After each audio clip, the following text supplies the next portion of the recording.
Assalamualaikum warahmatullahi wabarakatuh. Halo semuanya, perkenalkan nama saya Devi Sri Awalia. Saya dari kelas 11 OPKP. Di sini saya akan menceritakan tentang tragedi sampah terparah kedua di dunia, yaitu tragedi sampah di Lewi Gajah. Sebelum ke cerita inti, saya di sini akan menjelaskan terlebih dahulu tentang latar belakang sampah terparah kedua di dunia. Sampah longsor di salah satu TPA yang ada di Indonesia, yaitu tempat pembuangan akhir. Sampah adalah sesuatu yang kita buang karena sudah tidak digunakan lagi. Semakin hari, sampah semakin menumpuk hingga masalah itu serius di seluruh dunia. Pengelolaan sampah di Indonesia masih belum memuaskan.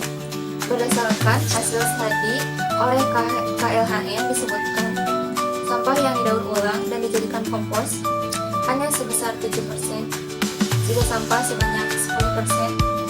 Sampah dengan dikelola dengan cara dikubur 5%,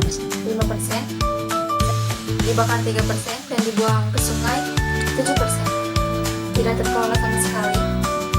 Dan 69% sampah diangkut lalu ditimbun. Oke, selanjutnya kita masuk ke inti cerita, yaitu tragedi sampah di Lewi Gajah. Masih banyak orang salah mengartikan fungsi dari TPA.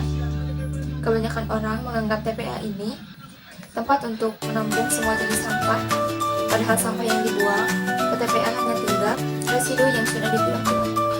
Tata letak tragedi Lewi Gajah berada di Provinsi Jawa Barat.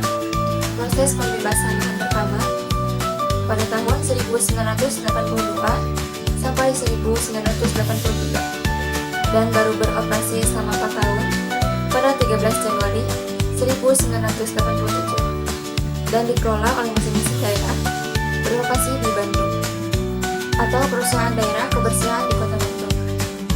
Di Cimahi, Unit Pelaksana Teknis Dinas Kebersihan Kota Cimahi. Proyek pertama pembangunan TPA ini sejak awal sudah menimbulkan masalah dengan warga setempat. Jadi itu adalah cerita pokok inti dari cerita di tragedi Lewi Gajah. Oke, selanjutnya kita akan masuk ke opini, saran, dan solusi. Dari sini kita jadi tahu ternyata pemerintah dulu dan sekarang sama saja, tidak terlalu merespon atau menghiraukan dari masyarakat, dan baru merespon ketika bencana sudah terjadi. Sampah yang sepele dan dianggap berguna, jika disesuaikan akan menjadi bumerang bagi diri kita sendiri.